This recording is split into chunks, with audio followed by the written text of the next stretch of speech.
Est-ce que vous êtes prêts à frissonner avec des histoires d'horreur? Alors moi j'adore le mois d'octobre, non seulement parce que c'est le mois de mon anniversaire, mais c'est aussi parce que c'est le mois d'Halloween et j'adore cette fête depuis tout gamin. Voir les déguisements, les enfants taper aux portes, avoir ce petit moment convivial, bon c'est vrai qu'on le retrouve très souvent aux États-Unis mais un petit peu de temps en temps en France. Et du coup c'est le moment idéal de faire mon premier thread d'horreur sur ma chaîne. Et en plus j'ai sélectionné deux histoires qui sont 100% françaises. Donc vous allez voir que dans ces histoires, ça n'arrive pas qu'aux autres. Alors attendez, on va se mettre dans l'ambiance pour commencer.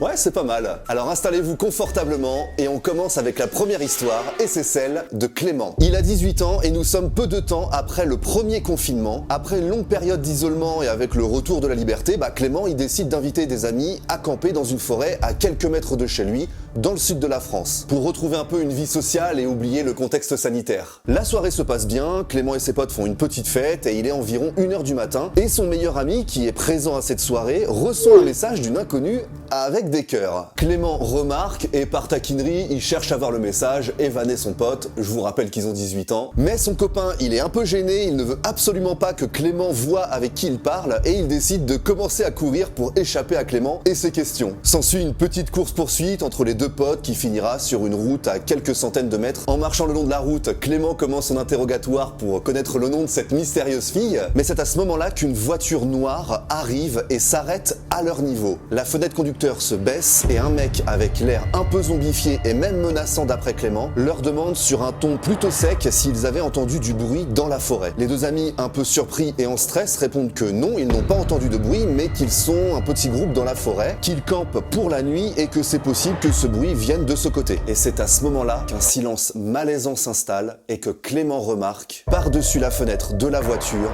dépasse un revolver pointé directement sur lui. En une fraction de seconde, Clément, complètement paniqué, hurle à son ami de courir et tape tous les deux un sprint digne des Jeux Olympiques vers la forêt. Et en se retournant, Clément voit la voiture repartir, mais vers le camp de ses amis. Il arrache des mains le téléphone encore allumé de son meilleur ami, appelle l'un de ses potes présents sur le camp et aucune réponse. Complètement désespéré, il appelle un autre pote présent sur le camp et heureusement, il répond. Clément explique alors à son pote qu'un homme armé se dirige vers eux et qu'il faut absolument bouger. Son copain au téléphone rigole en pensant que c'est une blague et lui raccroche directement au nez. Clément est très énervé et fonce à toute vitesse vers le camp et une fois arrivé, aucune voiture noire n'est présente. Il raconte à ses potes ce qu'il vient de se passer et personne ne le croit pensant qu'il joue la comédie pour les faire flipper. Mais soudain, les rires de ses amis s'arrêtent, laissant place au bruit assourdissant et résonnant dans la forêt d'un coup de fusil. Puis quelques secondes plus tard, un deuxième. Tout le monde commence à paniquer et court en direction du village. Après quelques minutes de course, ils arrivent tous à la maison de Clément et ils appellent la gendarmerie qui indique arriver dans un petit quart d'heure. Clément se cache dans sa maison avec ses amis et en regardant par la fenêtre, il aperçoit les phares d'une voiture qui se rapproche de sa maison. Avec la nuit et la lumière des feux dans le brouillard, Clément il a vraiment du mal à bien distinguer la voiture. Et là, une sueur chaude traverse le dos de Clément, car c'est bien la voiture de l'inconnu qui est là. Le souffle coupé et tétanisé, Clément dit qu'à ce moment-là, il se voit déjà mort. Heureusement, c'est à ce moment précis qu'arrive une voiture de police qui bloque la voiture de l'homme et l'inconnu est arrêté directement dans la rue. À ce moment-là, Clément et ses potes, ils poussent un ouf de soulagement et toute la pression redescend et on veut bien les comprendre. Et ce n'est que le lendemain, lorsque Clément est allé à la gendarmerie pour porter plainte, qu'il apprend l'identité et l'intention de son agresseur. En fait, c'est un homme âgé de 28 ans, vivant à Paris, qui a pris des vacances pour voir sa copine qui vivait dans le sud. Et cette nuit-là, cet homme avait consommé de la drogue, ce qui confirme son visage déformé et menaçant. Lorsqu'il a vu Clément et son pote courir sur la route, il explique qu'il pensait à une agression ou une bagarre et c'est pour ça qu'il est intervenu. S'il a tiré des coups de fusil dans la forêt, c'est visiblement pour s'amuser, sûrement l'effet de la drogue. Et c'est donc après une garde à vue que l'homme s'est vu interdire son revolver et un passage devant la justice. Bref, vous l'avez remarqué, une histoire bien flippante pour commencer. S'il y a des personnes parmi vous qui aimaient le camping sauvage, prenez vos précautions, partez avec un téléphone avec la batterie pleine et avec une ville ou un village pas loin au cas où.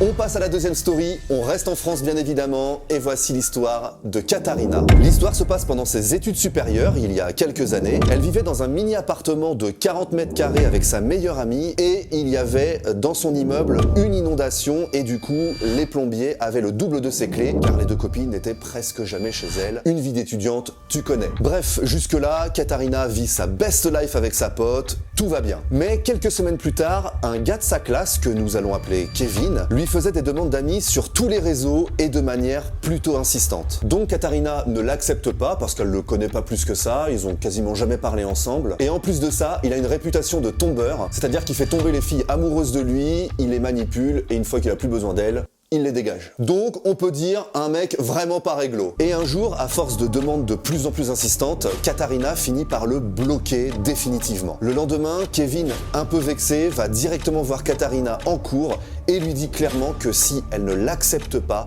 il ne lui fera pas la guerre, mais l'amour. Donc on peut en déduire que le mec part directement dans les menaces pour une demande d'amis refusée et un blocage, ce qui valide bien le choix de Katharina finalement. Bref, elle donne pas plus d'importance à ça, même si ça l'a remué un peu sur le coup quand même, mais le temps passe et il doit s'écouler un mois et rien de nouveau. Sauf que, un soir, aux alentours de 23h, Katharina est seule chez elle, part se coucher et va pour fermer les rideaux de la fenêtre de sa chambre, et à ce moment-là, elle sent quelqu'un la prendre par la taille. Choquée et affolée, Katharina se retourne et griffe le visage de son agresseur sans même le regarder, court dans la salle de bain qui est la seule pièce qui peut se fermer à clé dans son appartement. Quelques minutes après s'être enfermée et où rien ne se passe, Katharina entend la porte d'entrée s'ouvrir et la voix de sa meilleure amie qui rentre de son travail. Et à peine la porte d'entrée ouverte, c'est au tour de Katharina d'ouvrir celle de la salle de bain pour aller se jeter en larmes dans les bras de sa copine. À ce moment-là, Katharina ne sait pas si la personne est encore dans l'appartement